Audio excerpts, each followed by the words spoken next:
आइए आज सुनते हैं दुनिया की सबसे बड़ी डबल मर्डर मिस्ट्री की कहानी, जो है डॉक्टर की बेटी और नौकर के मर्डर की ऐसी कहानी जिसमें कातिल ने सीबीआई के बड़े बड़े अफसरों को घनचक्कर बना दिया। ये कहानी नोएडा से है।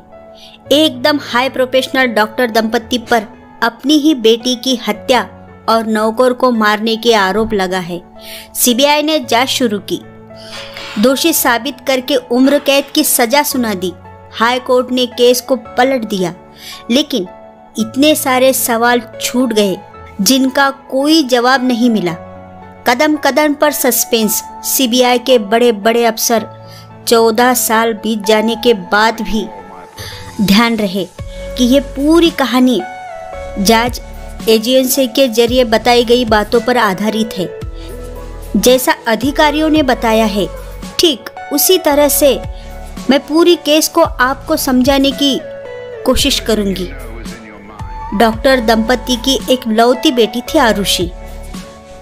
नोएडा के सेक्टर 25 जलवायु विहार में जाने माने डेंटिस्ट राजेश तलवार रहते थे। 15 मई 2008 की रात करीब 11 बजे उनके लैपटॉप में वाईफाई की दिक्कत हुई तो वह अपनी 14 साल की बेटी आरुषि के कमरे में चले गए। वहाँ रखे कंप्यूटर को खोला और कुछ मेल करने लगे।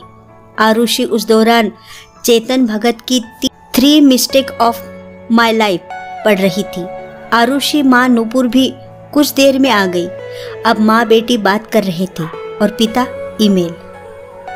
कुछ देर बाद राजेश और नूपुर अपने कमरे में चले गए। इधर घर का नौकर हेमराज आरुषि के कमरे में चला गया। कुछ देर बाद राजेश किसी काम से अपने कमरे में बाहर निकले तो देखा आरुषि के कमरे का दरवाजा थोड़ा सा खुला है। झांक कर देखा तो आरुषि और हेमराज आपत्तिजनक हालत में थे। राजेश गुस्से से लाल भागकर किचन के बगल में रखी गोल्ड स्टिक को उठा लाए। कमरे का दरवाजा तेजी से खोला और हेमराज के सिर पर बहुत तेज वार कर दिया। हेमराज का सर फट गया। राजेश ने गोल्ड स्टिक से दोबारा वार किया। इस बार हेमराज बगल हट गया। वार सीधे आरुषि के सिर पर जा लगा। इसके बाद दूसरे कमरे से नूपुर तलवार भी आ गई। राजेश ने पूरी बात नूपुर को बताई और फिर दोनों हेमराज की लाश को ठिकाने लगाने और मर्डर से अनजान बनने की कोशिश में लग गए। राजेश और नूपुर तलवार हेमराज की लाश को लेकर छत पर गए। वहां एक किनारे रख दिया। उसके ऊपर कूलर का ढक्कन रख दिया। राजेश को लगा कि हेमराज बच न जाए, इसलिए वो नीचे से सर्जिकल ब्लेड लेकर गए और हेमराज की गर्दन की नस काट दी। नीचे आए तो आरुषि की गर्दन पर भी सर्जिकल ब्लेड से कट मार दिया। इसके बाद दोनों ने कपड़े बदले, गोल्ड स्टिक और सर्जिकल ब्लेड को कार में रखा और उन्हें फेंकने चले गए। वापस आए तो गेट में अंदर से ताला लगा दिया और सुबह होने का इंतजार करने लगे। हेमराज के अलावा भारती भी राजेश तलवार के घर पर नौकर थी। वह रात में घर चली जाती थी। 16 मई की सुबह वह 6 बजे आई। गेट बंद था।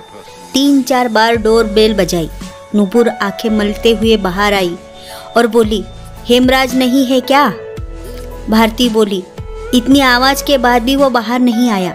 नूपुर ने गेट का ताला खोलने की कोशिश की पर उससे नहीं खुला। भारती को चाबी दे दी। भारती ने हाथ अंदर डालकर ताला खोल दिया। भारती और नूपुर अंदर गए तो राजेश तलवार रोते हुए खड़े थे। नूपुर ने आरुषि की लाश देखी तो जोर जोर से रोने लगी। भारती से कहा, देखो भारती, हेमराज ने आरुषि को मार दिया। भारती के भी आंसू निकल आते हैं।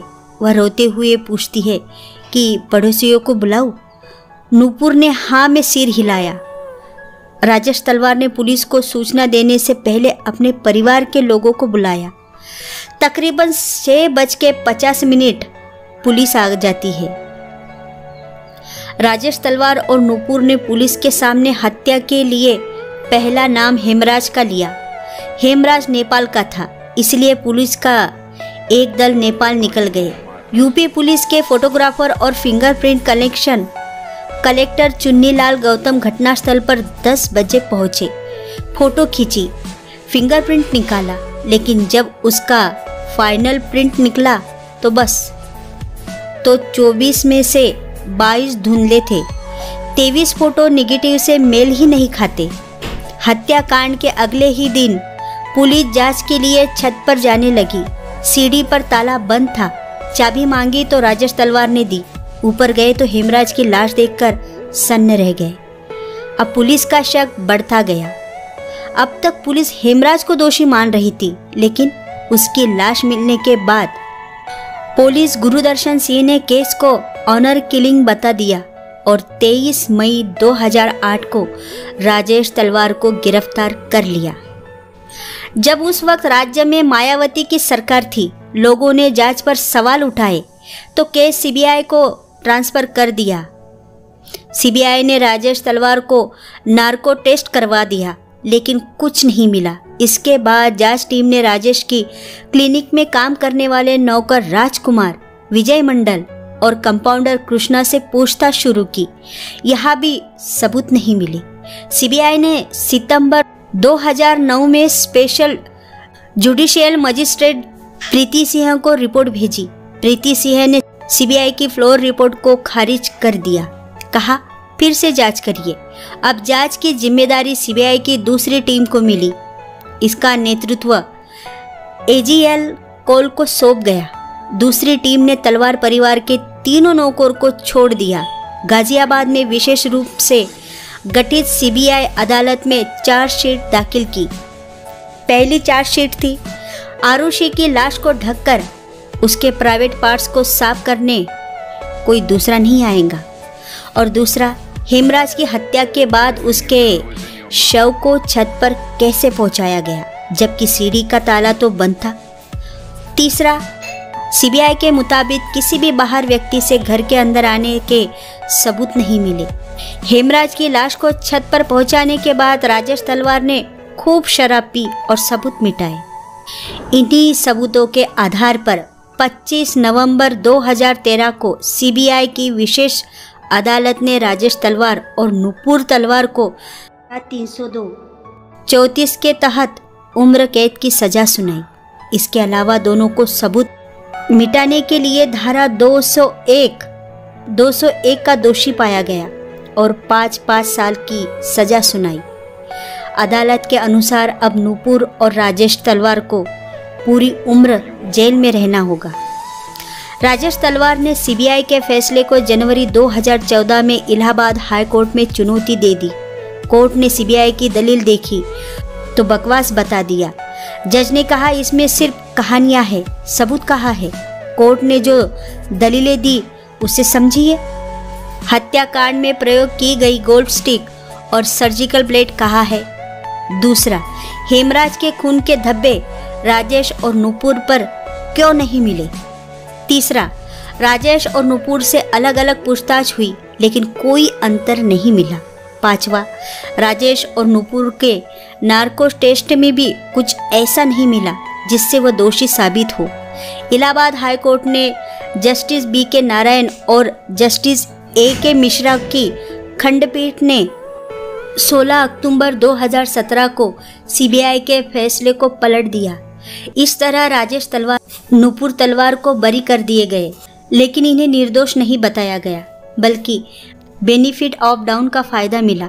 यानी 100 दोषी छूट जाए पर एक निर्दोष को सजा नहीं होनी चाहिए। ये वाला नियम वहां लग गया। फैसला देखा तो गाजियाबाद की डासना जेल में बंद राजेश और नुपुर रो पड़े। नुपुर बोली, अब हमें इंसाफ मिला है। इलाहाबाद हाई कोर्ट का फैसला सीबीआई को अपनी हार लगा। सीबीआई ने फैसले को सुप्रीम कोर्ट में चुनौती दे दी, अपील का माध्यम बनाया। हेमराज की पत्नी 10 अगस्त 2018 को सुप्रीम कोर्ट ने याचिका स्वीकार कर ली। अब तक लगातार सुनवाई हो रही है। फैसले का इंतजार है।